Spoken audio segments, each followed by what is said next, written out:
guys, good day mga guys, no? So mo ni usa ka itel guys, itel na cellphone guys. So karaan din siya guys.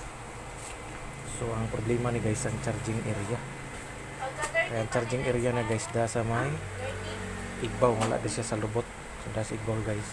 So, ibig sabihin guys, medyo lisod-lisod din siya tantangon, tinaan siya mismo sa mainboard nakadikit. So tanawan pa na to guys kung kaya ba rin guys. So kuha na siya guys, karaan nga itel old model. So atong suwayan guys, no, tanawan na to kung makaya pa ba siya guys. Kinaas mismo sa mainboard ang charging area guys, no? So pwede mo siya mag-charge guys, payo din siya guys, no? So mao na to guys, that's it for today guys, no? Abangan lang, no? So the next one, inigtangtang na nato guys, no? Echikon, tas tangtang, ilis, bago charging port, no, guys. Thank you.